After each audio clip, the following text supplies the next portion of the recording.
havendo algum transtorno, algum transtorno neurológico com o intuito de causar desequilíbrio. E a distúrbio neurológico vem disso aí. Na figura que está mostrando, é mais ou menos, parece muito a figura de um hematoma extradural, que está em expansão. Isso vai gerar um volume intracraniano, vai gerar um aumento de pressão intracraniana, e aí que entra a complacência, com o intuito de evitar que esse nível de pressão atinja níveis que sejam danosos e causem dano cerebral. Próximo. Próximo lá, Renan.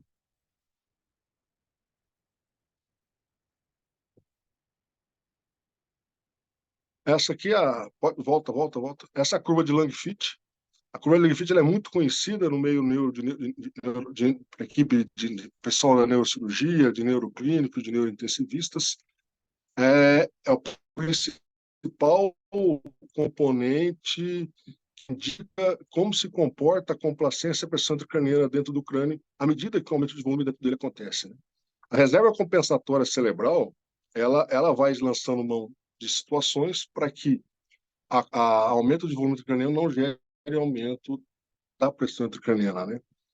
Veja lá na fase inicial, quando você tem aumento de volume intracraniano, a atuação da complacência faz com que os níveis de pressão intracraniana não atinjam níveis que sejam danosos. Esse nível de compensação, em média, ela vai em torno de 20, 22 milímetros de mercúrio. Até esse nível, você tem grandes alterações de complacência com pequenas alterações da pressão intracraniana. A partir do esgotamento da reserva compensatória cerebral, isso dá por volta de 20 milhões de mercúrios, ou 22, hoje se considera 22, você tem pequenas variações de volume, gerando grandes variações de pressões. É o que a gente se encontra aí na chamada síndrome compartimental intracraniana, e onde o dano neurológico ele já é muito mais importante. Mas lembrando que o dano neurológico ele começa a acontecer quando começa lá a linha amarela, onde a complacência começa a se alterar com o intuito de preservar a célula neuronal. Próximo, Renan.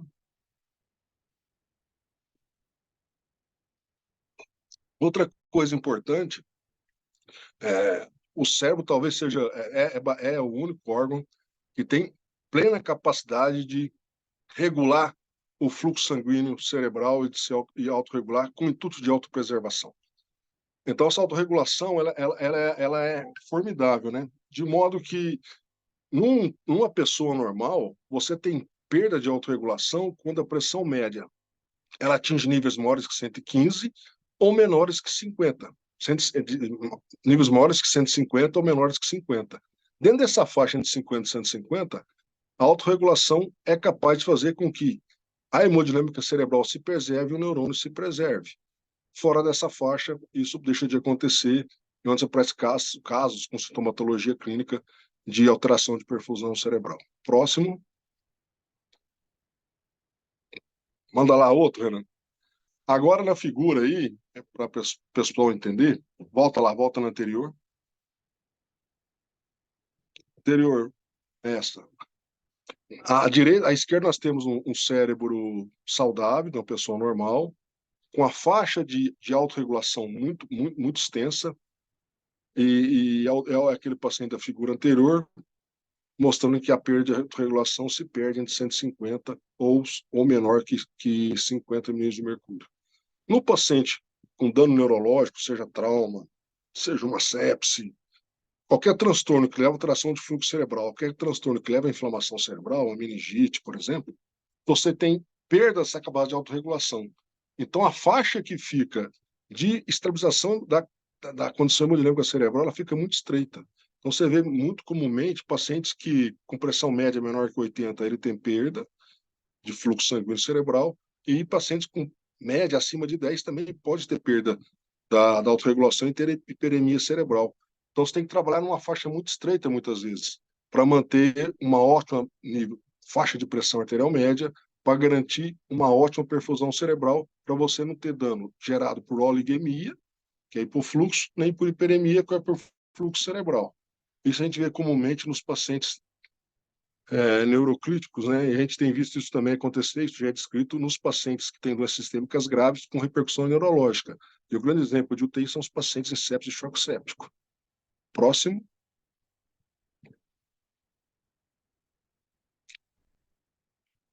E onde entra a questão da avaliação da complacência cerebral? O professor Sérgio Mascarenhas, com a equipe da Brain for Care, eles desenvolveram esse equipamento porque ele descobriu, contrariando a teoria de Monroe-Kelly, que o cérebro é uma caixa craniana, mas não é rígida. Ela é capaz de se movimentar com o ciclo cardíaco e com o ciclo do fluxo sanguíneo através do parênquima cerebral. A chamada de onda de pulso cerebral. Essa onda de pulso cerebral é muito parecida com a onda de pulso da circulação sistêmica, com algumas diferenças, obviamente. E esses alteração, esse ciclo de onda intracraniano é capaz de gerar deformidade do crânio, são deformidades bem pequenininhas, né? Elas chegam a ser menores de um fio de cabelo, mas são capazes de serem captadas por um sensor mecânico, que é esse sensor que a Brain for Care desenvolveu, e gera uma onda de pulso que ela é muito semelhante à onda de pulso gerada pela redução craniana invasiva. Essa onda ela vai para uma nuvem, essa nuvem ela devolve muito rapidamente isso em forma de relatório, é o que a gente vê em relatório hoje no equipamento da Brain for Care, e aí você consegue não só ver a onda P2 maior que P1, mas ver com mais nitidez e ver outras informações que são importantes, né? Inclusive quantos dessas ondas que você captou da waveform, quantas são importantes para você fazer a leitura, qual o percentual delas que são importantes, e daí você tirar até a conclusão se essa onda ela é passível de uma boa leitura ou se ela deve ser desprezada. Nos novos equipamentos, o novo sensor que foi entregue agora, ele já é capaz de fazer isso. Quando detecta que a onda não está muito adequada, ele despreza. Porque o mais importante para você fazer a avaliação da waveform é você ter uma onda adequada. Uma onda mal feita vai gerar interpretação errada e possivelmente também, é claro, condutas erradas. Então a onda tem que estar muito bem qualificada para que você consiga interpretar adequadamente e tomar decisão adequadamente à beira-leito. Próximo.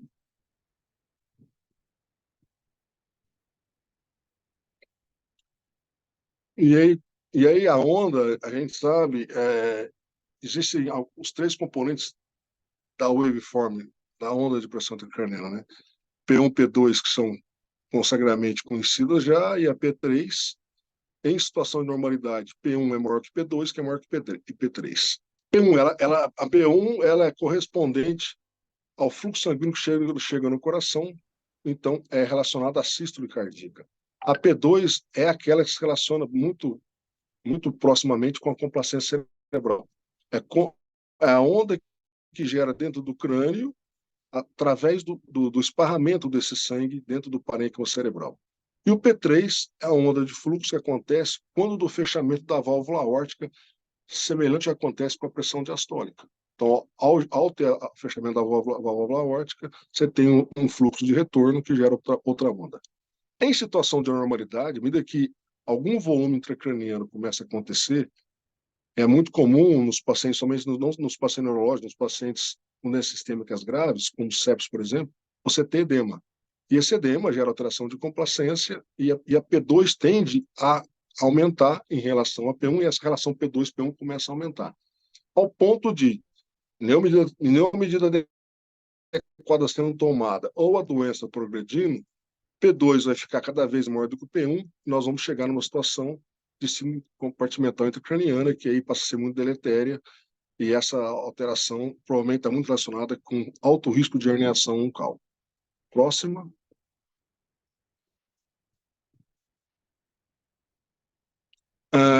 A gente, nos primeiros relatórios feitos lá em 2018, 2019, a gente não tinha só essa relação P2-P1, né?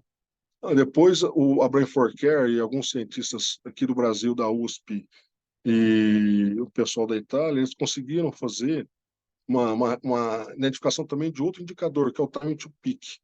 O time to peak é um indicador de tempo, ele espera o tempo entre o, pico, o início da sístole cardíaca com o tempo para acontecer o pico da maior onda.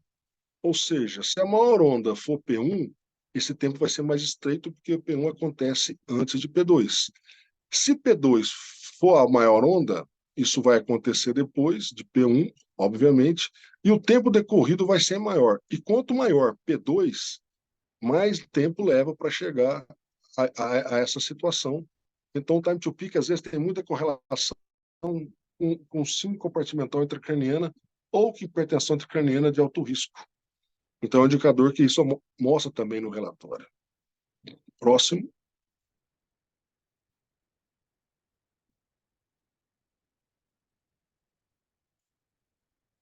E aí tem um conceito, né? Um conceito importante para quem trabalha com o TI, que é o conceito da lesão primária e da lesão secundária.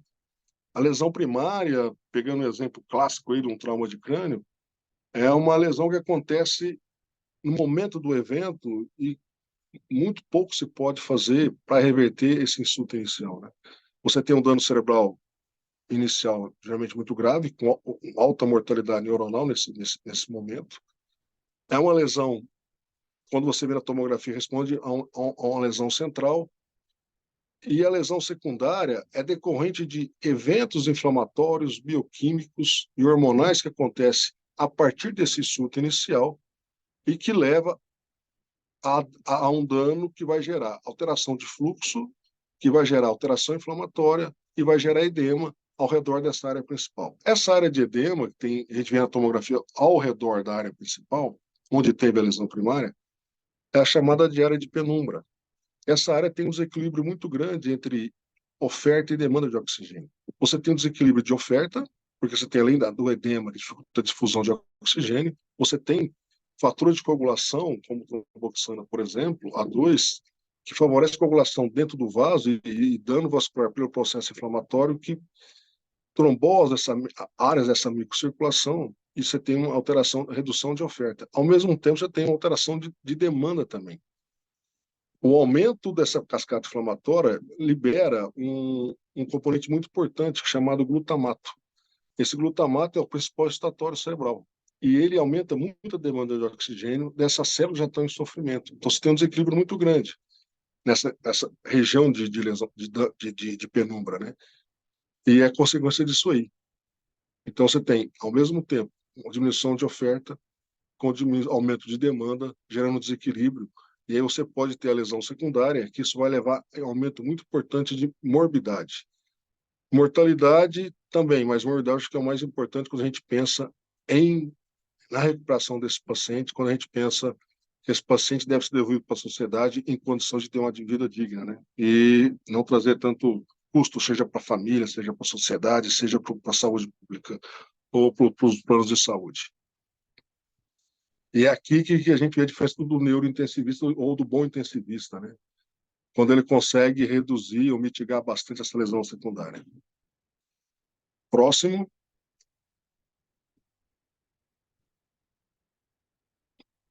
Esse aqui é uma foto lá do HC. Quando a gente estava tentando validar um método, eu conheci o Brain for Care em 2018, e durante um ano e pouco, eu fiquei testando ele à beira-leito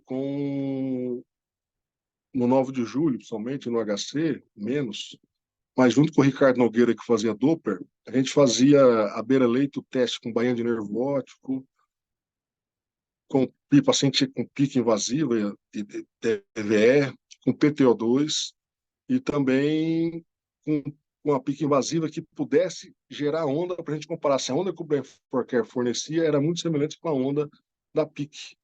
Porque se não fosse, a gente nem daria sequência na nossa investigação, na nossa pesquisa, para saber se o Brain for Care poderia ser aplicado na prática clínica ou não. E nesse slide, onde está o 26, é a onda da pique do invasivo. E no amarelinho ali, onde está interrogado, é a onda gerada pelo Brain for Care. O verde é que elas são, sim, muito, muito semelhantes. A vantagem da onda gerada pelo Brain for Care, ela é que te dá um valor não só qualitativo, que é o que o PIC te dá, mas também quantitativo, que é a relação P2-P1. Então você consegue saber, mesmo que P2 seja maior do que P1, se essa relação está melhorando ou não, enquanto que no invasivo você só tem essa variação qualitativa, né?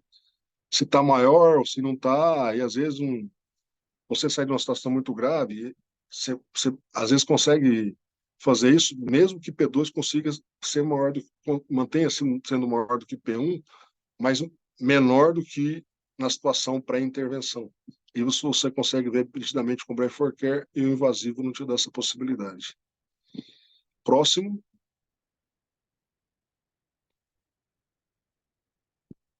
Esses são alguns dos trabalhos que mostram a importância da avaliação da complacência, né?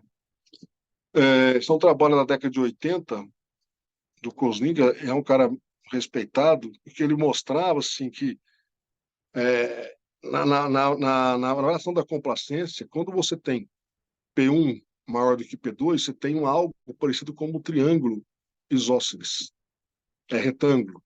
À medida que P2 passa a ser maior do que P1, essa onda vai se alargando, você passa a ter algo parecido com um triângulo isósceles, é chamada onda piramidal. Então, em situação de normalidade, P1 maior do que P2, um triângulo mais retângulo, e P2 maior que P1. À medida que caminha para a situação mais crítica, é uma onda piramidal ou que se assemelha a um triângulo isósceles. A gente vê isso muito na prática clínica. Isso mostra claramente que há uma alteração de complacência nesse perfil de paciente e esse cérebro está sob risco. Isso foi na década de 80. Próximo.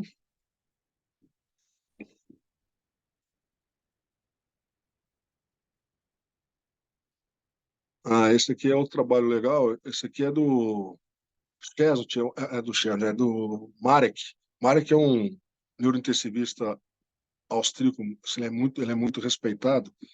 Esse é um trabalho também, tem 10, 15 anos. Ele mostrando que P1, a variação de P1 e P2 ela é importante, e à medida que P2 começa a aumentar, a subir, é característico de diminuição de complacência, mostrando que essa relação, essa impressão já existia ele muito antes de ter a, a presença do Brain for Care e de um aparelho que pudesse avaliar a complacência de maneira não invasiva, né?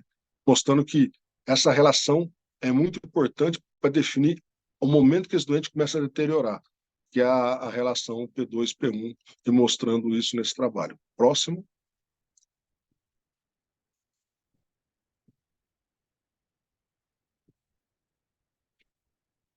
Esse é um trabalho com criança, principalmente com hidrocefalia. O Marek participou também, mostrando que a avaliação de P2, P1, que é a avaliação da complacência, ela é importante não só para detectar se esse paciente está sobre hipertensão ou risco de hipertensão intracraniana, como também para acompanhar se a aplicação do shunt ele está sendo efetivo, que é a DVP, por exemplo, a DVS ele está sendo efetivo ou não. A gente vai ver isso aqui na prática clínica também, inclusive no 9 de julho, a gente tem monitorado algumas crianças também para ajuste de pressão de drenagem de válvula de elevação peritoneal. Próxima.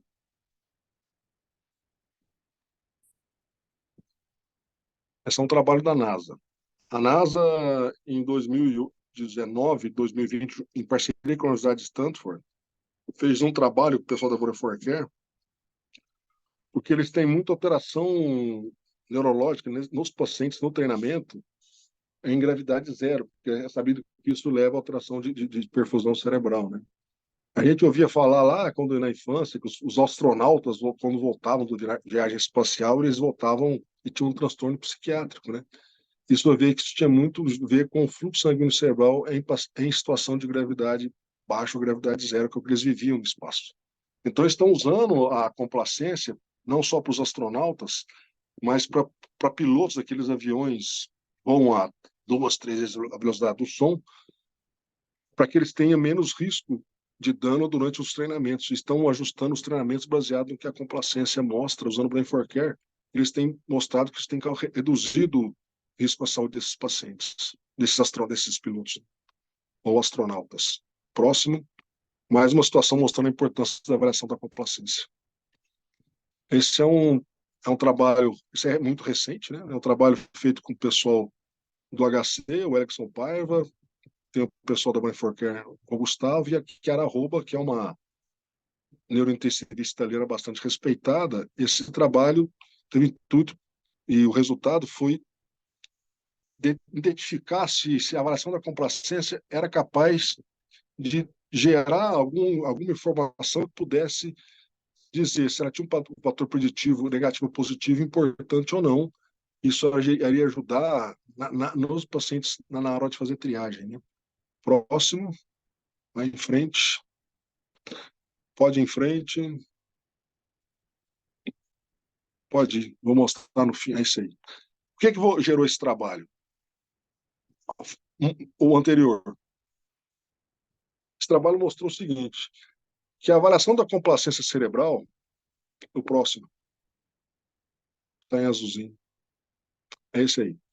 Que a avaliação da complacência cerebral à beira-leito, no paciente que tem sintomatologia de aumento de pressão intracraniana ou está sofrendo de algum dano cerebral que aumente a pressão intracraniana, isso é muito comum em pronto-socorro, às vezes é comum em UTI, cefaleia, tontura, rebaixamento de consciência. Se você fazer a avaliação da complacência e essa complacência tiver de 0,8 para baixo, o risco dele ter hipertensão intracraniana ou correr risco de é de zero. Então, alta sensibilidade. E na hora de ler, quem for ler o trabalho depois, a gente viu o seguinte, que relação até 1,1, ele é sensível para descartar risco de hipertensão intracraniana em torno de 98%. Então, mostrou que tem um valor preditivo negativo muito importante. E isso, na prática clínica, ajuda muito. Teve até, inclusive, um trabalho feito na rede DASA, no LEFOR, na emergência deles lá, eles conseguiram reduzir, isso deve ser publicado daqui a pouco, conseguiu reduzir em 67% as solicitações de tomografia de crânio usando esse valor preditivo negativo da complacência. E na UTI eu tenho usado, ou no HC, principalmente lá no 9, eu tenho usado muito isso em pacientes que neurocríticos ou com ter alguma alteração neurológica que queixam de cefaleia, alteração de consciência.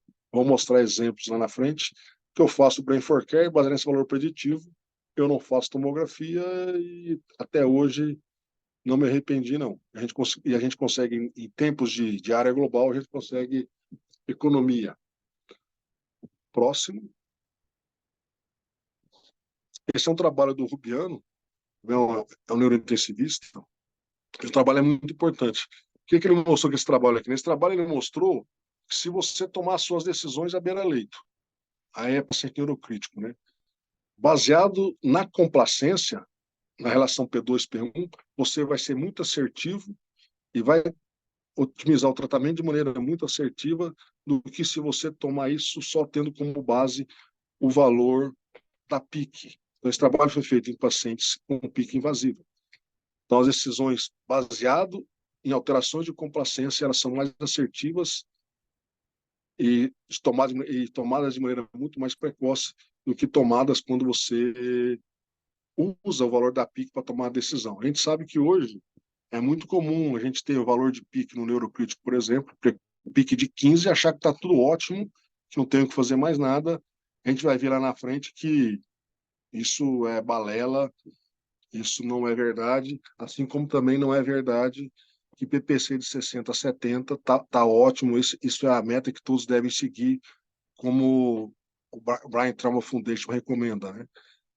Então, a avaliação da complacência te permite você tomar a decisão com o intuito de, a partir dessas decisões, melhorar a complacência, sem se importar com o valor da PIC. Próximo. É onde o Brain for Care, as indicações de avaliação de complacência, onde elas se encaixam bem, né? Para mim, o mais sensacional dessas 6 indicações é na avaliação da hemodinâmica cerebral. A gente sabe que todo dano neurológico ele acontece a partir do insulto. Esse insulto gera isquemia, e a isquemia é que vai gerar o dano, né? É como se fosse um círculo vicioso, né? Isquemia gera alteração, alteração gera isquemia, gera morte neuronal, gera morbidade, gera mortalidade. E o ajuste hemodinâmico precoce faz toda a diferença na redução do dano secundário, que às vezes o dano secundário ele é até mais importante do que o dano primário, e as sequelas muitas vezes estão muito decorrentes do dano secundário. Na hidrocefalia, a gente já viu já também, para você tanto diagnosticar se o paciente tem ou não hidrocefalia, a partir de alguma sintomatologia que leva a pensar nela, como também, a partir do momento que você coloca um shunt, definitivo ou não, você saber se isso foi efetivo ou não. A gente tem uma paciente lá no 9 agora, o diagnóstico de hidrocefalia aguda foi feito com Brain for Care e o acompanhamento depois foi feito com Brain for Care também, está tudo ok. Na avaliação anestésica, a gente fez um caso com transplante e um caso de uma cirurgia oncológica grande. Esse a gente tem poucas informações ainda. Mas o que mostrou lá, que você usando a avaliação de complacência durante a anestesia geral desses pacientes de alto risco, você consegue melhor otimizar a perfusão cerebral, a pressão média, alvo, com o intuito de preservação cerebral, e esses pacientes não tiveram delírio no pós-operatório, o que foi uma surpresa muito grata, que é comum nesses pacientes cirúrgicos, pacientes neurocirúrgicos, eles têm delírio no pós-operatório. Na hipertensão intracraniana idiopática, né, ou pseudotumor, a gente tem feito também no 9 de julho, com uma certa frequência, quando os neuros clínicos solicitam, quando há suspeita, né, a gente tem feito diagnóstico e ajudado não só a fazer o diagnóstico, como também em monitorar a terapêutica, se ela está efetiva ou não. Na lesão cerebral aguda, isso eu não tenho mais dúvida de que isso causa grande repercussão positiva, né? Porque você consegue reduzir a dele, melhorar o fluxo sanguíneo, melhorar a oxigenação cerebral. E na punção lombar. Aqueles pacientes com hidrocefalia de pressão normal, que tem o famoso TEP-teste, né? E o TEP-teste é a recomendação que você faça 40, 50 ml de retirada de líquido e você depois testa o doente melhor ou não. E a gente tem visto que esse valor estanque de 40, 50, muitas vezes não é necessário. E a incidência de hipotensão licórica, ela é comum nesses pacientes. Então, você consegue utilizar o Brain for Care para diagnosticar a hidrocefalia de pressão normal e, em fazendo o TEP-teste, até monitorar durante a drenagem licórica o volume adequado de líquor que deve ser drenado para que esse paciente, no pós-TEP-teste, não tenha hipotensão licórica. Próximo. Agora vamos aos casos. Esses casos, o intuito é mostrar que o valor de pique ele não deve ser desprezado, mas ele não é tão importante como a gente imaginava, né? Então, o intuito, nesse caso especificamente, é mostrar o quanto o valor da PIC pode trazer erro de diagnóstico e alto risco de causar dano neurológico, né? Esse é um paciente lá do HC, ele teve um sangramento cerebral por uma malformação vascular, caiu da própria altura. A abordagem foi só fazer PIC e DVE, nada além disso. E neuroproteção de primeira linha, ele ficou na UTI, eu fui monitorar ele no primeiro pós-operatório. Ele tinha nesse momento, tá tudo ok, tudo otimizado, a única coisa que não estava otimizada era o valor do sódio, na tremia, a gente recomenda nesse paciente que fique uma fase inicial de 140, 146, estava 136, mas o resto está tudo ok. Mas quando eu fui fazer a Brain for Care, ele tinha uma alteração muito ruim de complacência. Complacência péssima. E aí eu fiz algumas manobras para tentar ver se conseguia melhorar a complacência. E durante essas manobras, a única coisa, pode passar, né? A única coisa que mostrou, quando eu fiz sódio hipertônico, manda brasa. Apareceu aí, ó, essa melhora transitória, mas não tão importante. Falei, bom, alguma coisa está acontecendo. E veio que a pique dele estava ok, 10 de pique. Nesse momento, a decisão foi fazer um tomo de crânio, porque estava muito estranho. Pode ser, pode passar. E na tomo de crânio mostrou o pneumocrânio bifrontal, possivelmente hipertensivo. A gente não tem mais câmbio hiperbárico no HC, resolveria o problema aí, duas atmosferas trataria isso em 2 horas. A gente fez hiperóxia e aí isso melhorou mais rápido. Mas se não tivesse feito a avaliação com o Brain for Care, baseado só na pressão intracraniana, isso não teria sido diagnosticado, possivelmente talvez tivesse algum dano frontal, ficasse frontalizado. Isso acabou não acontecendo, porque o tratamento foi feito de maneira rápida, né? É que a resposta à hiperóxia não é tão rápida como a câmara hiperbárica. A gente conseguiu alguma resposta e conseguiu diagnosticar o pneumocrânio hipertensivo nessa situação aí. Próximo.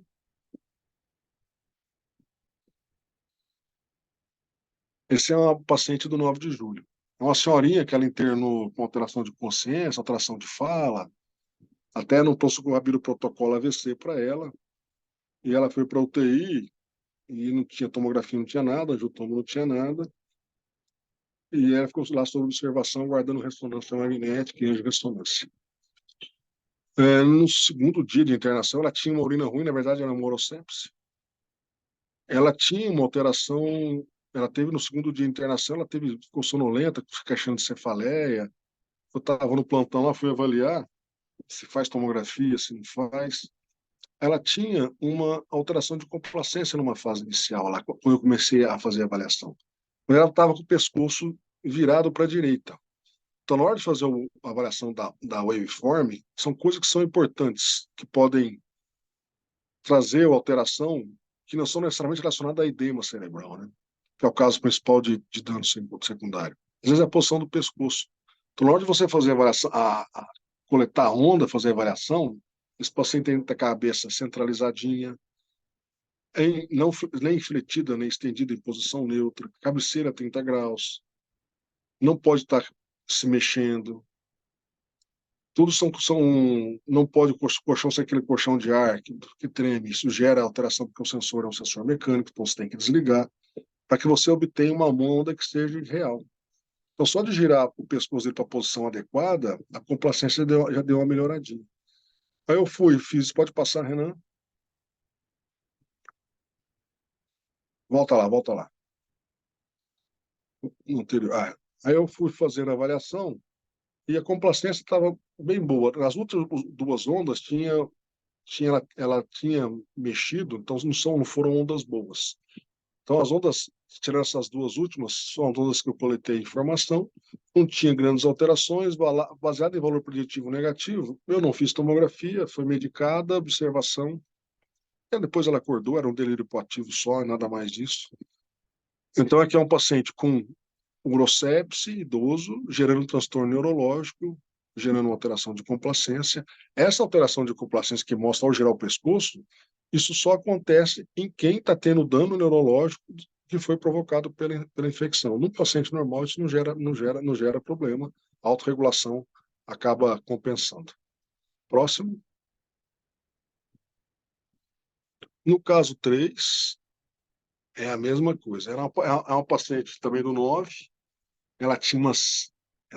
Ela barrei, mas ela tinha um componente psiquiátrico, poliqueixosa, ela queixava muito de cefaleia. E um dia também no plantão lá, cefaleia intensa, o marido foi chamar, angustiado, que não estava respondendo. Ela estava formando mal, realmente, ele chamava falar com ela, ela mal respondia.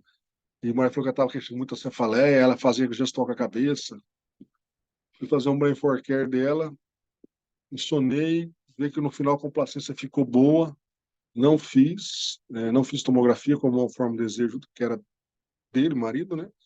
Eu só pedi para ele dar uma voltinha, lá tomar um café, esperar que tá tudo bem.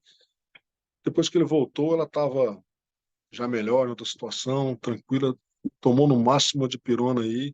Também outra informação que a gente economizou uma tomografia baseada no valor preditivo negativo, que a ferramenta mostrou que é trabalho da Chiara Arruba lá. Próximo.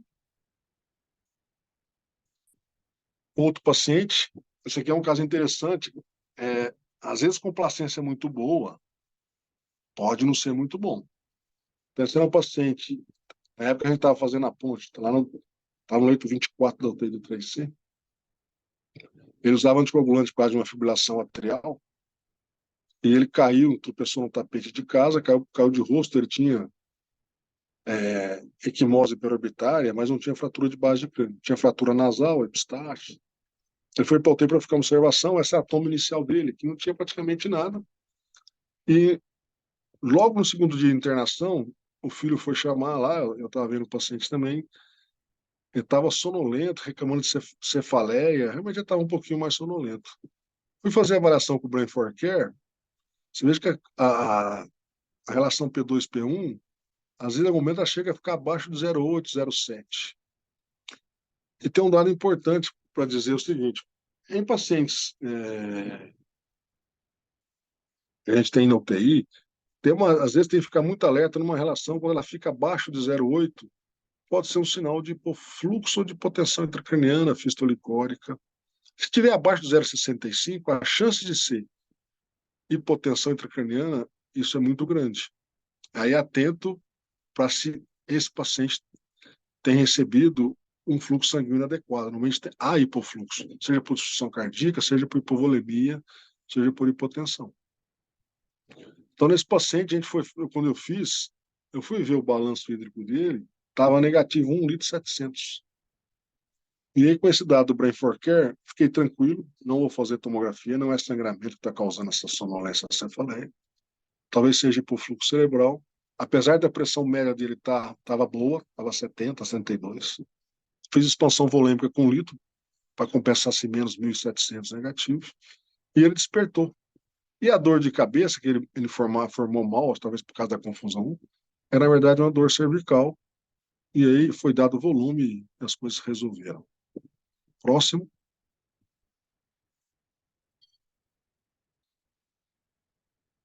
Então, lembrando, relação P2-P1 menor que 0,65, a grande possibilidade disso ser hipofluxo cerebral ou fistolicórico de alto débito, mas em paciente que mantém abaixo de 80, fica atento que isso pode ter relação com isso também.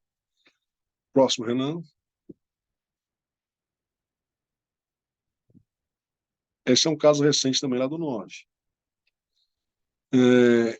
Ele tinha cefaleia hepática com glésio que flutuava entre 10 e 13.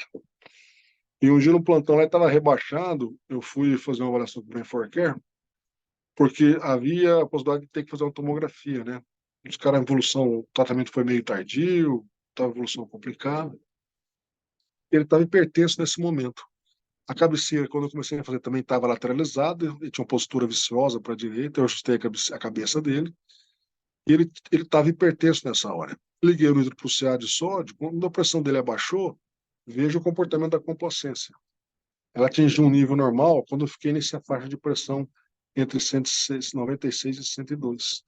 Então, muitas vezes, a beira-leito, a gente, às vezes, é permissivo nos pacientes, com transtornos neurológicos, seja primário ou secundário, em aceitar que eles fiquem um pouco mais hipertensos, mas, às vezes, isso está sendo danoso também, né? Depois é muito fácil explicar por que ficou mais tempo internado, ou por que teve algum dano de sequela, é porque a doença é grave.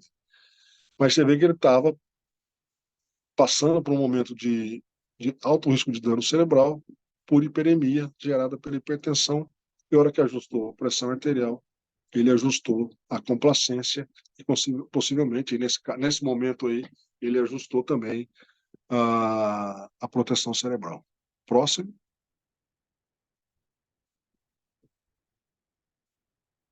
Esse é um caso da enfermaria, ele foi pós-operatório na UTI. Eu fiz a avaliação, tinha um quadro de HPN, era suspeito, o Brain for Care confirmou. Eu não consegui a imagem dele de pré-operatório, mas tinha uma relação de 1,5 a 1,6. Depois que fez a cirurgia, ele foi para a UTI, fez uma nova avaliação lá, ele estava melhor, relação 1,3, um pouco acima do normal. Mas o que vale de informação é o seguinte: por causa da plasticidade cerebral, tem pacientes que ficam com alterações por um tempo significativo.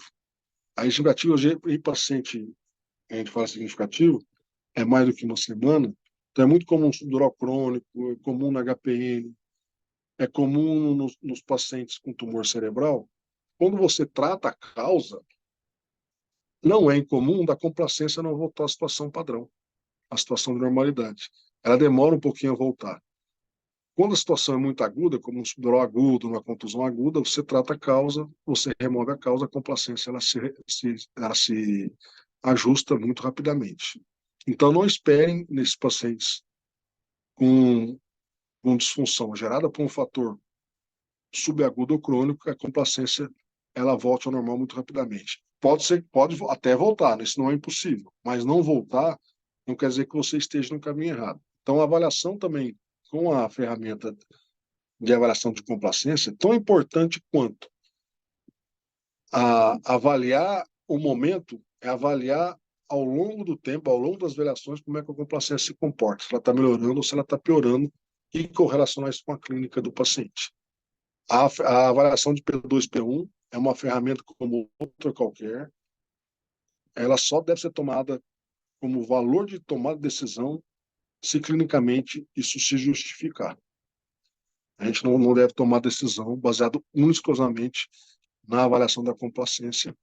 Existem muitas doenças crônicas, a gente está vendo isso ao longo do tempo, por exemplo, hipertensão mal controlada, que gera grandes alterações de complacência. E às vezes o paciente tem um problema agudo, está bem, você vai fazer a avaliação do Brain for Care, tem uma alteração de complacência, você acha que isso poderia estar relacionado ao evento agudo, mas não ao evento crônico da hipertensão mal controlada. Próximo.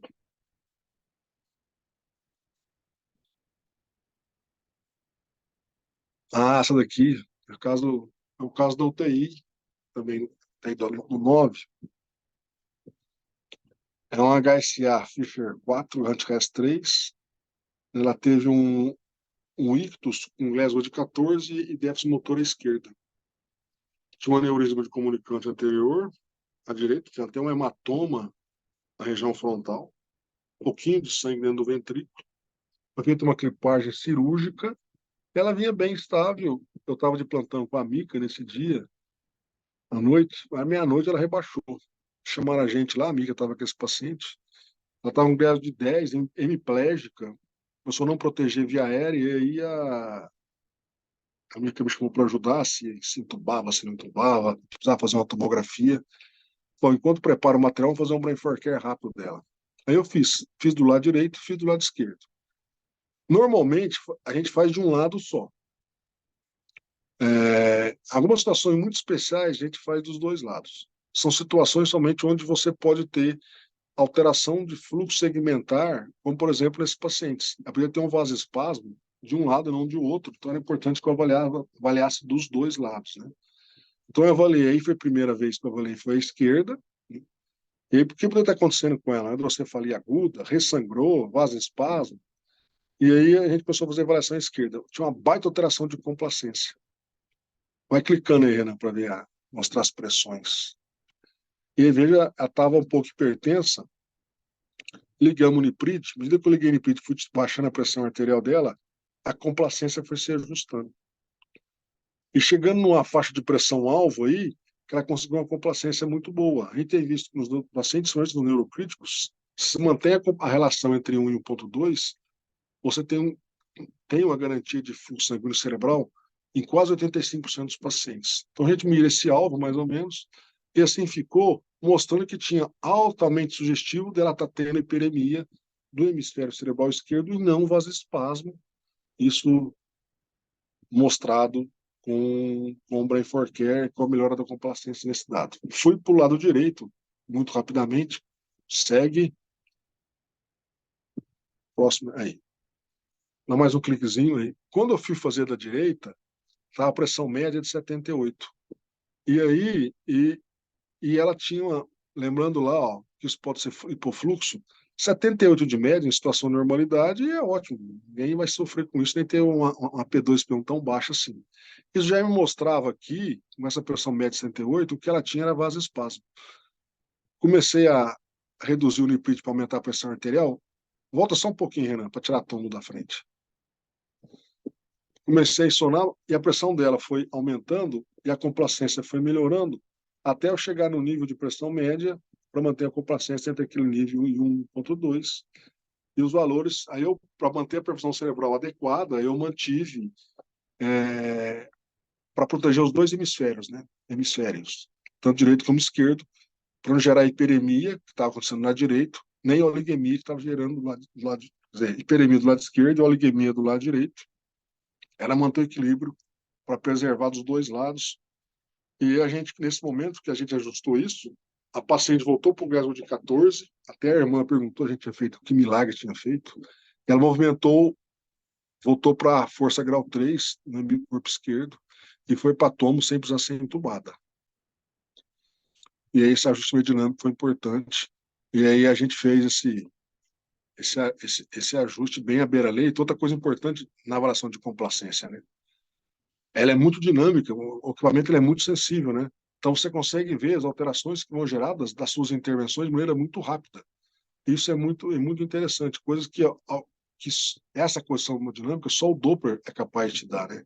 E como a gente não tem Doppler beira-leito o tempo todo na UTI, o Brain for Care passou uma ferramenta importante. Quando eu estava estudando sobre o Brain for Care para ver se tinha a possibilidade de incorporar na prática clínica, eu fiz muito evento de avaliação hemodinâmica com o Doppler beira-leito, com o Ricardo Nogueira e alguns com a Mica. Eu consegui chegar numa estratégia de fazer com que o que eu conseguia com o Brain for Care como alvo de pressão média era muito semelhante com aquilo que o Doppler conseguia. Então, hoje eu tenho muita segurança em dizer que nessa faixa que eu consigo, eu tenho boa perfusão cerebral. O próximo,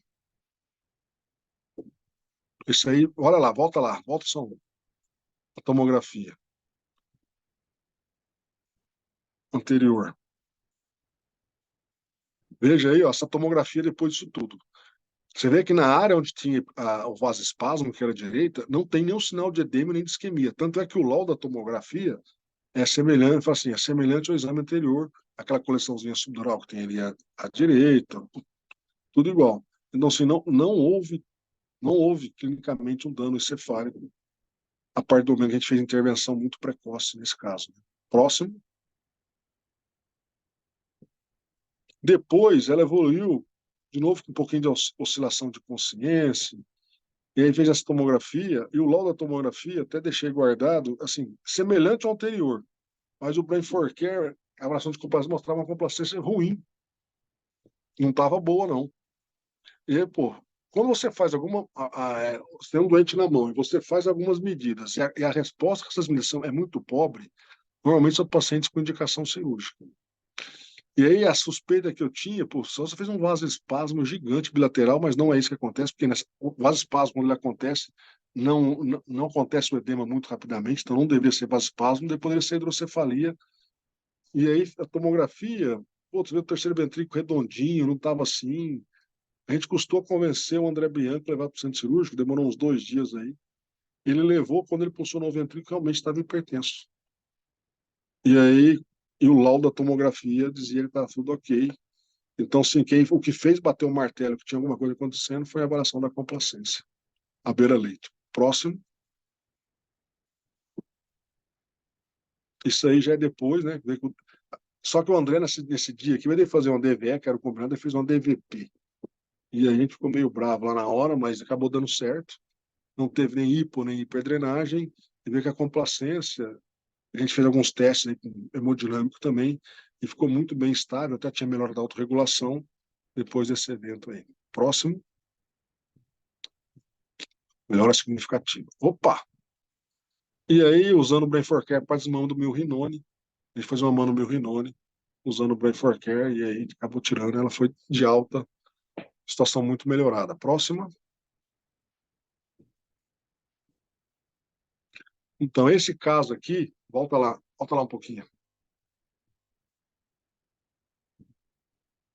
Esse caso aqui é o caso que me fez crer, foi 2019, lá na UTI do trauma, que realmente o negócio funcionava, e a partir desse caso eu comecei a usar na prática clínica nas UTIs, né?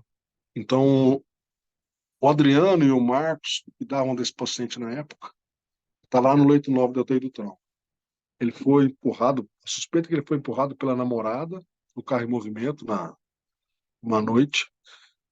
Ele foi atendido pelo SAMU, levado para o hospital público, chegou na UTI do 9 pouco menos de 24 horas depois do evento.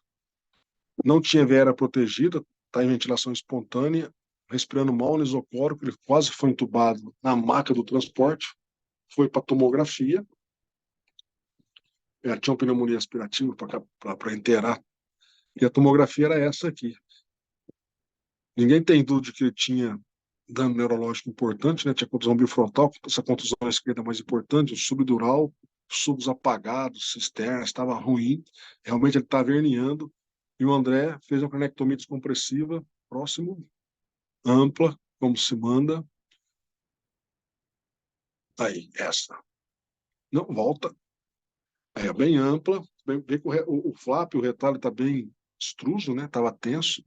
Aí, no quinto dia, esse paciente evoluiu assim, sempre com pique boa, boa, digo sempre entre aspas, né? Ele mantinha a pique dele entre 10 e 15, o PTO2 sempre baixo. Em neuroproteção, o PTO2, que é o gold standard para avaliar tensão tecidual na área de penumbra, é o que vai definir o dano neurológico secundário, né? A deve ficar entre 20 e 25 seria o ideal, né? E nunca menor do que 15, que isso é igual a isquemia.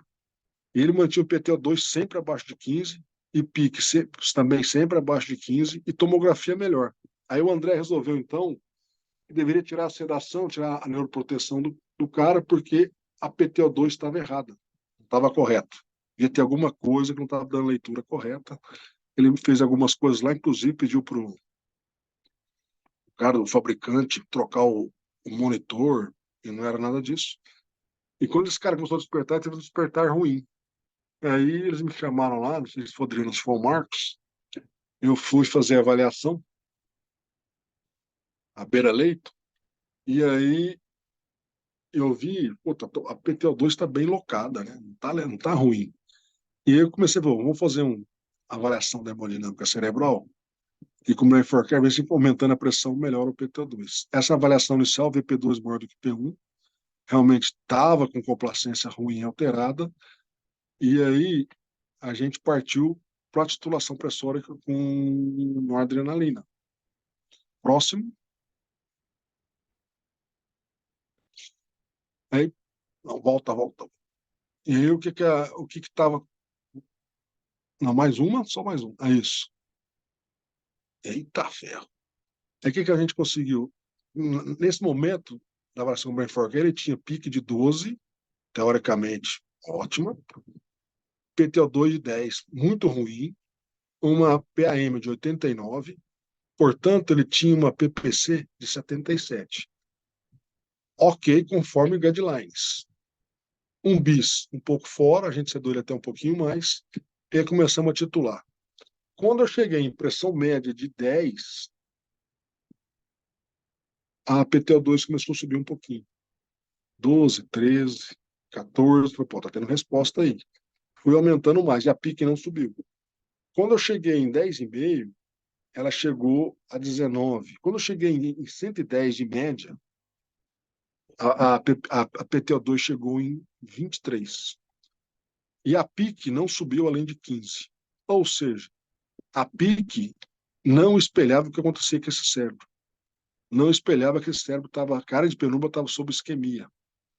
Portanto, esse paciente possivelmente ia ter uma sequela muito grande se sobrevivesse, possivelmente ele sobreviveria.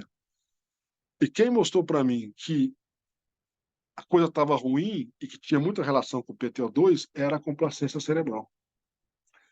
E à medida que eu insonei, eu consegui melhorar a complacência cerebral e mantive esse paciente foi mantido com essa PAM durante um dia, dois dias. Ele ficou com sofrimento, com isquemia durante 5 dias. Então, para voltar à situação de base adequada, demorou um pouquinho mais. Então, ele foi monitorado. Normalmente, quando você faz essa alteração de maneira muito aguda, muito rápida, esse alvo de PAM ele muda muito rápido também. Então, você às vezes tem que fazer várias avaliações, não menos do que 3 durante o dia, porque a situação muda muito rapidamente. E você às vezes tem que muda a faixa de pressão-alvo. Porque se você não mexe, fica estanca naquele que você determinou inicialmente, você pode ter hiperemia em algum momento, quando a situação melhorar, aí você passa a voltar para a situação anterior, né? Por conta da hiperemia. Esse paciente ficou 2 dias quase, eu acho, com essa PAM ok. À medida que o edema foi melhorando, em consequência da melhora da oxigenação cerebral, essa alvo de pressão média foi melhorando e a gente foi reduzindo. E aí, próximo, essa é uma tomografia antes dele ser estubado, é muito melhor, o flap não está nem tão tenso mais. PTO2 entre 19 e 23 é a pique nesse alvo. E ele ficou bem, e ele ficou. Fez cranoplastia depois. Ele só ficou um pouco frontalizado na alta por conta do dano primário daquela contusão frontal, tinha contusão bifrontal, principalmente à esquerda, mas a área de penumbra, que era essa região de André abriu, quando ele tirou o osso, estava toda parada isquêmica, a área de penumbra era muito no território da cerebral média. Isso ele preservou, tanto é que ele não ficou com déficit motor nenhum. Então, a importância da avaliação da complacência no beira-leito. Próximo.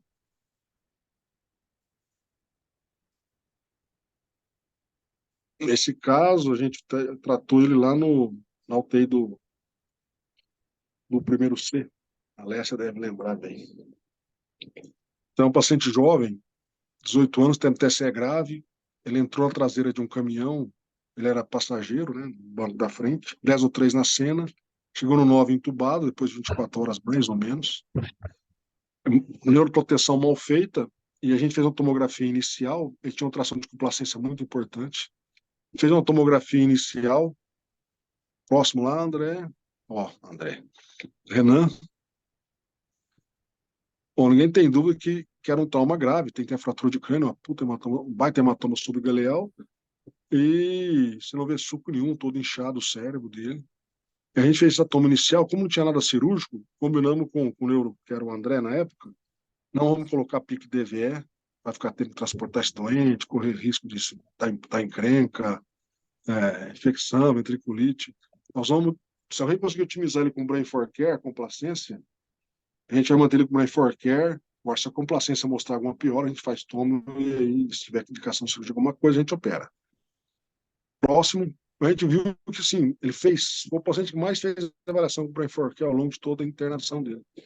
E a gente conseguiu otimizar ele bem logo no início, e ele ficou com o Brain for Care só sendo feito, otimizado, e ele fez ao longo da internação, eu tenho 2 tomografias só. E ele foi embora bem, a gente usou o Brain for Care para titular desmame da sedação. E ele foi de alta, Glasgow 15, ótimo, sem sequela.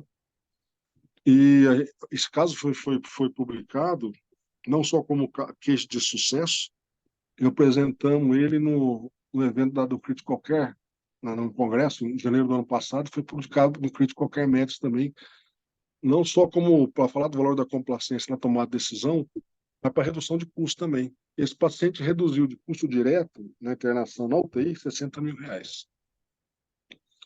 Tem um outro caso, que eu não está aqui nessa aula, mas que a gente conseguiu reduzir o custo em R$ 200 mil. Próximo. Essa é a tomo dele, pouco antes de sair da UTI. Ele não foi traqueostomizado, como nem o anterior também foi traqueostomizado. Próximo.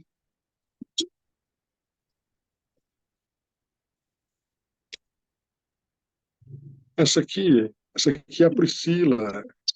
É uma história longa de sofrimento, de nosso mal feito, N cirurgias cerebrais, ficou surda, aposentada precoce, tomando um monte de medicamento dizendo que a dor que ela tinha de cabeça era psicológica. E aí a mãe, ela estava já querendo interromper a vida, a mãe lutou por isso, ela procurou o Antônio César pela internet, internou ela no 9, fazer uma avaliação com o Brain for Care dela na enfermaria, passa aí. E aí tinha uma tração de complacência também, P2 maior do que P1, próximo, e deitada, ela tinha turbação visual. Ela já não dormia deitada, já fazia 12 anos. Só sentada na cama dela, que era uma cama de hospital. Próxima. E aí eu fiz um negócio interessante, quando eu sentava ela, a sintomatologia melhorava. E quando ela tossia, a complacência melhorou mais ainda, levando à impressão de que havia algum mecanismo de válvula ou uma estenose cervical, ou algo parecido, que quando gerava tosse, com aumento da pressão intracraniana, fazia esse líquor drenar ou circular melhor pelo sistema nervoso central. E a suspeita é que ela pudesse ter uma urticária ou uma estenose cervical. Ela não podia fazer ressonância, porque ela tinha um implante. Então, o pai do André Bianco, viu a ressonância dela anterior, e ela tinha uma urticária que não foi diagnosticada. E aí foi feita uma cirurgia próximo, próximo, próximo, próximo. E a cirurgia manda você pôr no pós-operatório. Isso, drenar, foi feita uma carectomia descompressiva da fossa posterior, próximo. E é feito na UTI, em decúbito 0 graus, a complacência já normalizada, e ela pôde dormir, a partir daí, em decúbito 0, sem nenhum problema, como uma pessoa normal. E ela tomava, acho que ela tomava 16 classes de medicamento controle de dor de ansiedade, passou a tomar 4.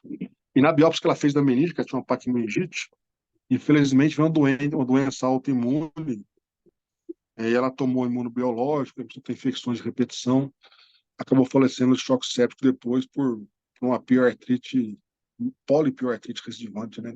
Não tratada, não sem resposta terapêutica. Próximo, vocês são casos de HPN, então semelhante muito, a gente já falou, o uso para diagnóstico da traça importante de complacência, né? Pacientes também do NOD. Próximo, faz o TEP teste, não melhora tão rapidamente, mas melhora. Próximo, próximo, e aí 24 horas depois, já melhor. Próximo. Agora, pode seguir, o resto é segue em frente. Pode seguir, tudo igual. Esse aí é um paciente com. Esse anterior é de. Esse caso é interessante. Esse caso é um paciente, não é do 9, velhinho com TCE, por atropelado, usava anticoagulante oral. Na fase inicial, a gente fazia a avaliação da complacência, ele tinha uma complacência baixa, mas estava hiperventilando, o CO2 estava 23. A gente ajustou a ventilação, a complacência deu uma melhorada, enquanto isso ele fez uma FA de alta resposta, vê que teve baixo débito, a complacência piorou muito, né? Não tentou fazer cardioversão química, controlou a frequência, mas não reverteu. Melhorou só a frequência cardíaca. E aí vê que a complacência voltou a subir e os pontos onde encontra mostra alto comprometimento de autorregulação, né? Muito variável. E aí a gente resolveu fazer uma cardioversão elétrica. Quando fez a cardioversão elétrica, reverteu a arritmia, veja o comportamento depois, ao longo do tempo, da complacência após a cardioversão elétrica. A autorregulação se restabeleceu, a complacência ficou numa situação adequada, e aí possivelmente e consequentemente protegeu esse cérebro. Próximo, agora falar dos pontos chaves, né? O sucesso do tratamento de qualquer doente grave, crítico principalmente, neurológico, porque neurônio não leva desaforo para casa, só em termos de comparação, né? Um tecido muscular consegue ficar sobre hipóxia grave e anóxia durante 6 horas sem que você perca depois a função muscular. O neurônio não. O neurônio, com 3 minutos, o núcleo amigdaliano começa a sofrer. Em 15 minutos de hipóxia grave ou anóxia, tem lesão cortical ampla e prognóstico ruim. Então, veja que a tomada de decisão do paciente com transtorno neurológico tem que ser muito mais rápida e assertiva do que no paciente com transtorno muscular, né? E a gente viu alguns casos aí que a avaliação da complacência na tomada de decisão, ela, ela é muito mais importante e ela aparece muito mais precocemente, indica muito mais rapidamente que está acontecendo alguma coisa com esse cérebro do que pique. Então, ou então de qualquer outra coisa. A gente tem em mãos hoje, né? É claro que a monitorização multimodal, ela é interessante, ela é importante, só a gente tem que saber a utilidade de cada uma, os viés que cada uma pode te ofertar, mas a vantagem da avaliação da complacência que a gente tem, com o que a gente tem hoje, é que o equipamento ele é muito sensível, ele mostra muito rapidamente as variações e você otimiza muito mais rapidamente ah, ao que você quer precisar fazer para esse doente para ele ficar em neuroproteção de maneira adequada, né? O manejo da complacência é importante, lembrando, lá na curva de Landfit, quando a complacência começa a se alterar, é um sinal que esse cérebro tem alto risco de já tá começando a sofrer. E realmente isso mostra na prática. Nos pacientes, todos os pacientes que eu monitorei, acho que eu monitorei mais de 300 pacientes, de 2018 para cá, daqueles que tinham pique e PPO2, que não foram todos, mas lá no começo eram a parte mais importante, 85% deles tinham hipoxemia com complacência bem alterada e pique normal, ou dita adequada. Não vou dizer que pique normal, pique aceitável, né? Que aquela é menor do que 20.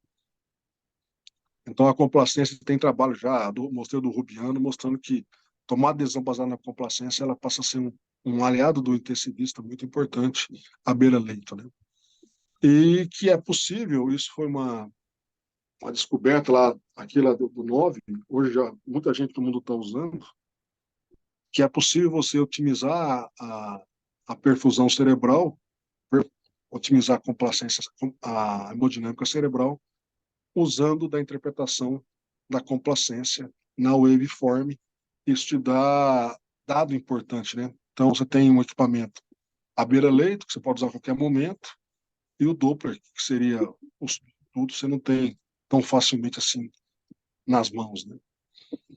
Próximo.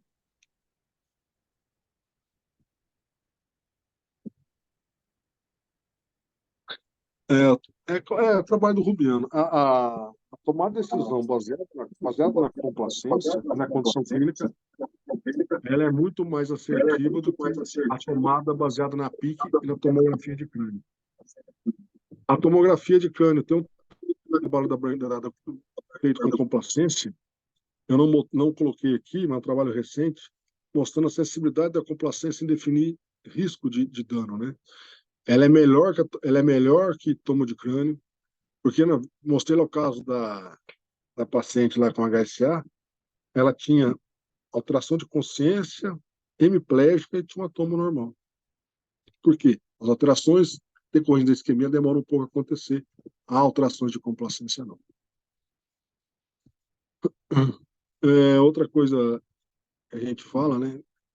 Isso para quem está no dia a dia, é importante do paciente neurológicos ou com doenças que possam ter repercussões neurológicas, que ele tenha uma avaliação da complacência inicial na admissão na UTI, para saber qual é o ponto de partida dele. Como eu já disse, mais do que uma avaliação isolada, é importante a avaliação sequencial ao longo do tempo, como a complacência se comporta, né? Então, ter isso na admissão é importante, porque se você fazer um controle posteriormente, você consegue saber se a complacência, se ela está piorando, se ela está melhorando. Não necessariamente ela precisa estar normal ou próxima disso. Próximo.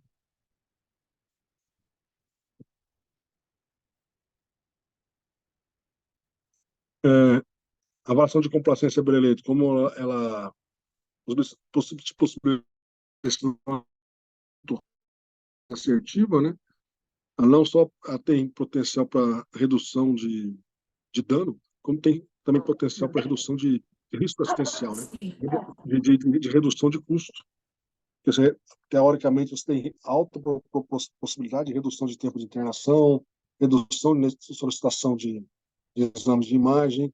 Então, você otimiza melhor o cuidado que esse paciente ao longo da jornada dele dentro da terapia intensiva. E para comparar, quando a pessoa fala de complacência e pressão intracraniana, não é a mesma coisa. Há muito tempo se correlacionou o Brain for Care com uma onda, um valor de pique não invasivo, e não é. Então, alteração importante de complacência não significa que o paciente está herniando ou que tem que tomar uma decisão muito desesperada, não é isso. A complacência é um mecanismo de, entre aspas, de proteção. Ela indica que o cérebro está sofrendo. E para fazer uma analogia, eu sempre digo, o momento que a complacência altera é o momento da sepse. O momento da sincompartimento craniana, que é quando a pique vai acima de 20 ou 22, já é o momento do choque séptico, né? Então, ninguém espera o paciente chocar para tratar ele adequado. É a mesma coisa em relação à complacência. A gente deve tratar um doente neurológico ou ficar atento a ele a partir do momento que a complacência começa a se alterar, e não a partir do momento que a pique já subiu ou que o doente está com muita sintomatologia de um componente neurológico importante. Próximo.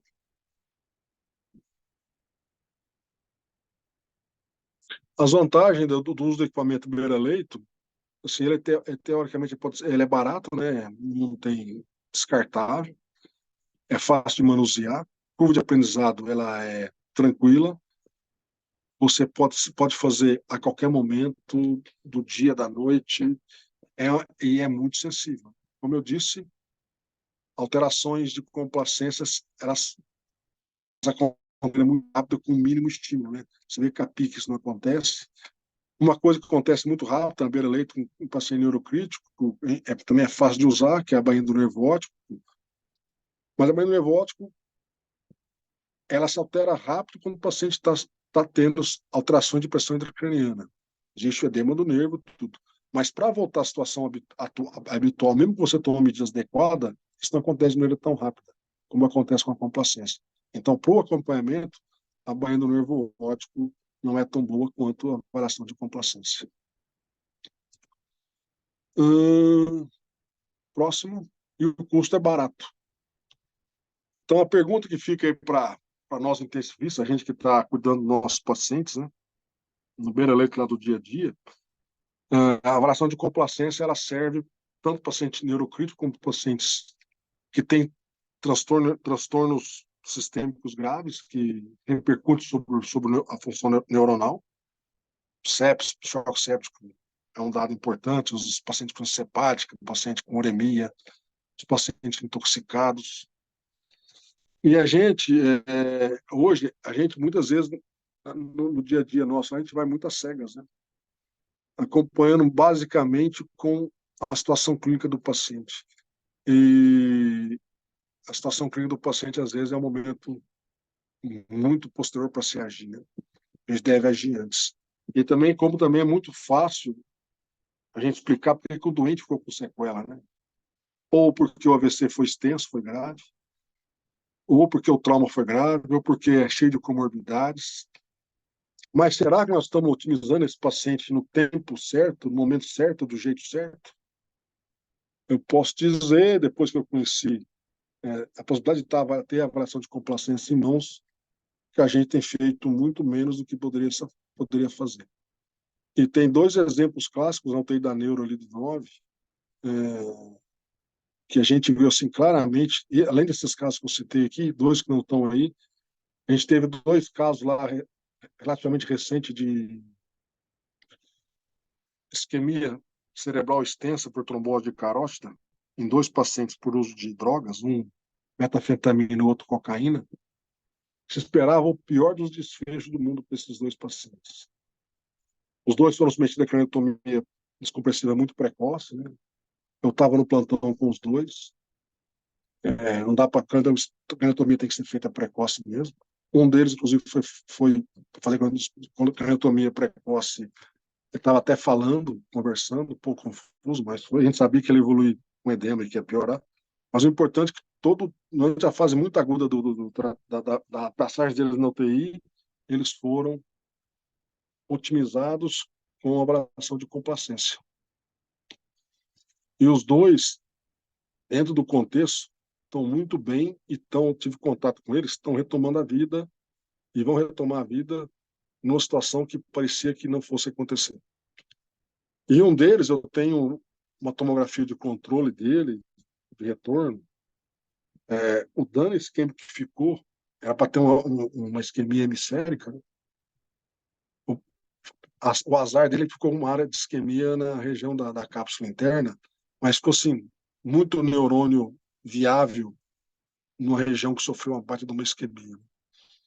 Então, eu tenho, assim, convicção clara de que se não fosse otimização com o uso da complacência, os pacientes não teriam o desfecho que tiveram. E os dois também tiveram pique DVE e sem pique DVE adequada. Então, que fica a dica, né?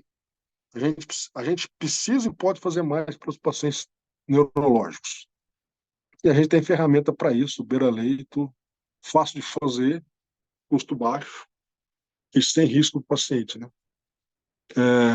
Esperar a manifestação clínica ou ir às cegas, acho que não faz muito sentido, não. Próximo, pronto.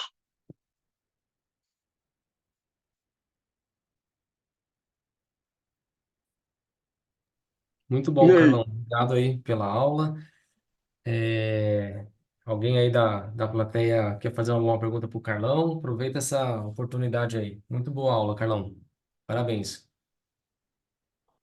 Valeu! Uma coisa que eu tenho achado cada vez mais interessante do Brain for Care é o uso dele em pacientes não neurológicos, né? E que você falou bastante aí. Paciente delírio, paciente com infecções mais graves, paciente choque séptico, né? E é uma ferramenta que de fácil uso, né? E agora com a implantação desse protocolo de complacência intracraniana, acho que a tendência é a gente aumentar bastante a curva de aprendizado dos médicos do hospital, utilizando com mais liberdade a ferramenta, né? Acho que depois dessa abordagem mais teórica, com esses exemplos, seria interessante a gente combinar um pouco de treinamento prático, né? Principalmente com os diaristas que terão mais contato com a ferramenta, né? Porque às vezes na hora de colocar ali mesmo tem alguns detalhes, né, Carlão, que é o ajuste fino ali do sensor, o posicionamento da cabeça, que faz a diferença na leitura, né, do exame. O doente tem que estar numa situação bem adequada para não gerar falso diagnóstico, né? Então, às vezes, o paciente tem secreção na via aérea, além disso gerar vibração que vai mudar a onda, isso gera alteração de ventilação que compromete a complacência também, né? Então tem que estar tudo meio ajustadinho, né? Ventilação, cabeça, posição dela, o decúbito, nada que vibre na cama, como é o sensor mecânico, né? Que possa vibrar também, mesmo que vibre um pouquinho a cabeça. Eu já peguei pacientes que, às vezes, um pouco de secreção, o fluxo aéreo através do circuito do ventilador, em contato com o paciente, pode gerar vibração e gerar falsa onda. E gerou falsa onda, você pode gerar falsa interpretação e aí você vai acabar errando, né?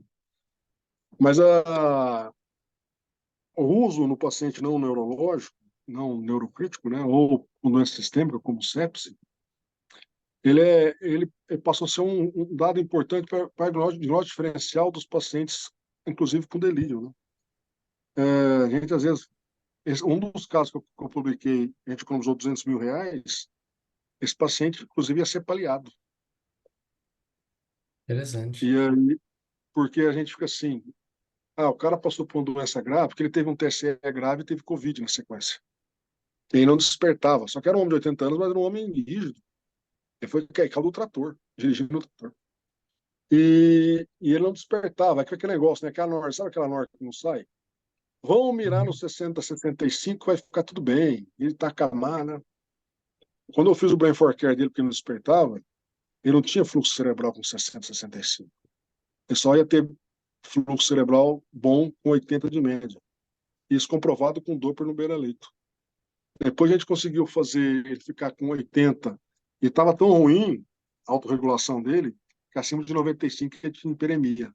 A gente manteve ele com 80, 90 durante o tempo e foi monitorando. Ele saiu de um Glasgow 7 com um Glasgow 11, foi melhorando, foi para um pessoal de retaguarda em São Paulo e depois foi para casa. Ele ia ser paliado, devia estar morto, né? A informação que a família me deu depois, a gente até tem para fazer uma gravação com ele, é que ele está reabilitando. Que legal. Então a gente às vezes coloca lá que como 60, 65 como alvo bom, porque o cara não acorda só com o intuito de tirar a NOR, para tirar da UTI, muitas vezes a gente está causando mais problema aí. Legal, bem interessante. Tem alguém com a mão levantada aqui? Deixa eu ver. iPhone 2. Pode falar, iPhone 2. Sou eu, Celso. É o Ah, Marcos aqui. Marcão? Ô, Marcão. É, Tá com o iPhone 2 tudo bem? aqui. Tá com o iPhone 2 aí, né? Eu não coloquei o Manda nome Ah, quando bala. entrei. Marcão! Ô, Carlão, eu queria te dar os parabéns. Foi ótima a aula, já tinha assistido essa aula, sempre muito boa, muito elucidativa mesmo, assim. Tem bastante experiência sobre o assunto. E, assim, queria falar até de um caso que você fez recentemente lá no 2C, de uma paciente que tem uma DVA, Sim, bem recente, essa semana. sei, sim. Funcionou, tá acordada. Que tinha uma P2 É, maior do que P1, só que a isso. tomo não mostrava isso. A tomo não tinha extravasamento licórico, os ventrículos estavam ok. E então até, olha, será que tem hidrocefalia ainda? Será que essa válvula parece que tá boa, não tá tendo nada? O Brain for Care foi lá e mostrou P2 maior do que P1. Por lá, fez a punção, drenaram e a paciente acordou. Tá acordadinha lá. É. Teve um caso no 9 agora essa semana, um pós-operatório de meningioma. Eu dei plantão no fim de semana. As meninas que estão aí, elas vão lembrar, porque foi bem recente, né? Passaram o plantão aí que ela até ia de alta, condição de alta. E meningioma temporal é uma região perigosa, né? Muito perto do tronco ali, e meningioma ainda, que tem muito edema no pós-operatório. Quando eu fui avaliar ela, mulher sonolenta, com uma dor de cabeça que não passava. Tinha tomado analgésico simples, depois tinha tomado até um pouco de tramadol, eu incluí que eu desse morfina para ela, para não ficar sonolenta. Ela estava apática, meio sonolenta, responsiva, sem sinal focal. A sorte é que o tumor era na ponta do temporal, então menos problema. Mas quando eu fazia o brain for care dela, rapaz, ela tava bem alterada mesmo. Eu devia ter colocado aqui na aula, veio muito interessante. A tomografia dela mostrava edema, mas é que era esperado o estado pós-operatório, pouco de ar e tal.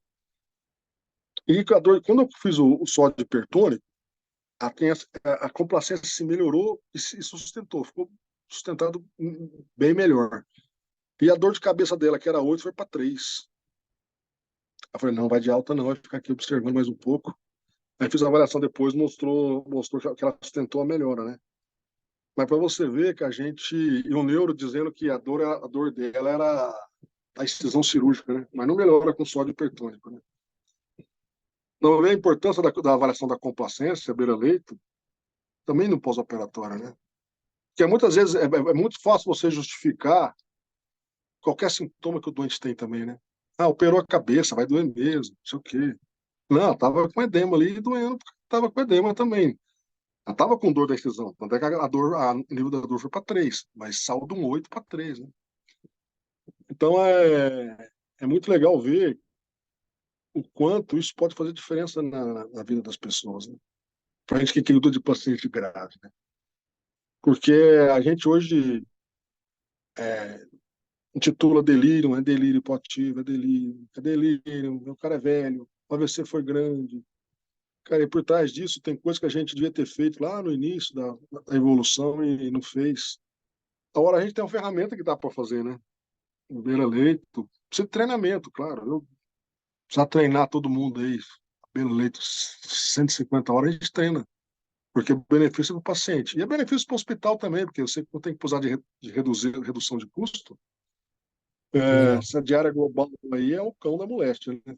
Então, se você consegue reduzir custo, aumenta lucro e para o hospital é bom também, né? Então é bom para os dois lados, né? É bom porque o hospital consegue ter melhor resultado, bom para o paciente, nem se fala. Pô, quando eu vejo o Thales, o Celso vai lembrar do Thales, né? Aquele Sim, garoto com HIV, pô, quando eles mandaram para mim um vídeo dele nadando na piscina, cara, não tem nada paga isso. impressionante. Imagina. A, a Paty levantou a mão aqui também. Paty, quer fazer alguma pergunta, um comentário? Não, essa paciente, boa noite a todos primeiro. Essa paciente em especial o que me chamou a atenção foi que além da melhora da dor de cabeça, ela melhorou a sonolência. Ela acordou super bem, foi embora super acordadinha. Ela estava bem sonolenta no pós-operatório. E na segunda-feira, depois de todos os cuidados do final de semana, depois da saída hipertônica, ela realmente estava bem acordadinha. Além da melhora da queixa álgica. Bom, era isso. É, as, Boa as noite. Legal. pessoas me perguntam, pode falar.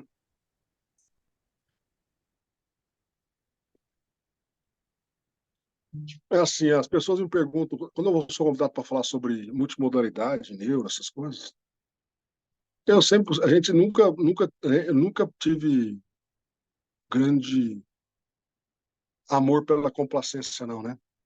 Porque eu não conhecia que isso era importante. Quando eu fui conhecer a Brain for Care, eu duvidava muito que isso funcionasse. Duvidava não era pouco, não. Mas não custa você experimentar um negócio que é não invasivo, que é fácil, né? E o professor Sérgio Mascarenhas, ele passa, isso é importante também, né? Quem vai te falar com você tem que passar a informação de um jeito que você possa confiar, né? E ele me fez experimentar aí durante um ano e pouco lá no 9. E eu vi que o negócio funciona mesmo. Então, hoje, assim, há pouco tempo atrás, há quase um ano, a Brain for Care me chamou para fazer um trabalho no 9 de julho, e no HC, nesse paciente de trauma, e faria um grupo com Brain for Care, titulando com Brain for Care o tratamento, e outro sem Brain for Care. Eu falei que não faço, porque já na minha posição, eu vou estar fazendo uma prática. Então, recusei fazer. Realmente, para mim, você guiar esse paciente sem ter avaliação de complacência, você vai estar fazendo uma prática. É o que eu mostrei nesses vários casos aí, né? Pique DVE, a pique, o valor de pique não me diz nada mais. É assim, pique muito alta, você faz alguma coisa, né? A complacência também vai estar muito alta. Agora, pique normal, era comum não fazer nada. Ou dito normal, né? Porque ninguém sabe qual é o valor de uma pique de uma pessoa normal, porque ninguém furou a cabeça de uma pessoa para ver o quanto é. Mas estima-se que uma pique em situação de normalidade seja entre 5 e 7 por aí. Quando a gente fala de pique normal, entre aspas, a gente julga que 10 é normal, que 15 é normal, mas não é normal. E a complacência veio para desmistificar essa coisa aí de tratar baseado em valor de pique. Legal. Tem o Guilherme que está falando aqui, ele está querendo saber como que levanta a mão. Guilherme, pode falar. É porque ele acabou respondendo um pouquinho agora. O que eu ia perguntar é se, além da relação entre as duas curvas e o tempo e todos os outros parâmetros, se ele dava um valor objetivo de, tipo assim, um valor bruto de pique para eu estimar a pressão de perfusão cerebral, ou se a ideia era usar os parâmetros do Brain for Care, tipo assim, acima da pressão de perfusão cerebral, por uma ideia de que eles seriam mais acurados. Mas eu acho que você respondeu isso aí agora no último comentário exatamente. Deixa eu te falar, quando eu fiz com, passando para ficar bem claro, quando eu fiz com Doppler transcraniano, eu achei que ia ser difícil, mas não é muito fácil. É mais ou menos o que a gente faz com titulação da PIP ideal. Melhor complacência, melhor PIP, melhor saturação. Quando eu fiz com Doppler, o caminho foi esse. Eu consigo achar o melhor alvo para melhor complacência. E essa melhor complacência, esse nível de pressão, normalmente, em 85% a quase 90%, mais ou menos, gera o melhor fluxo sanguíneo cerebral. Isso foi feito com todos os casos que eu fiz, antes de eu usar na prática clínica, foi comprovado com Doppler transcraniano, dá um valor muito próximo, né? Então, é usando isso, melhor complacência, melhor alvo de pressão. Não é difícil, não. É um pouco trabalhoso às vezes, mas é fácil de fazer. Legal, Carlão. Muito obrigado aí mais uma vez. Acho que não tem ninguém mais com mão levantada aqui. Agradeço a presença de todos para prestigiar o Carlão. Obrigado aí pela parceria, viu, Carlão, por ajudar a gente nesse treinamento. Depois a gente vai combinar uns treinamentos práticos aí para quem quiser pegar mais mão mesmo de usar a ferramenta. Obrigado Não, e o pela Renan, participação. que está aqui. Ô, Renan, obrigado, Renan. Você tá presente. O Renan da Brain for Care sabe muito de neuro. Ele é enfermeiro de formação, mas neurointensivista de primeira linha. Eles estão dispostos também a fornecer treinamento, ajudar no treinamento da equipe médica, de enfermagem, no que for preciso, porque é importante o uso da ferramenta aí. Conte conosco, sempre. Obrigado, Renan. Obrigado a todo mundo aí. Boa noite para todos. Um abraço. Tchau, tchau.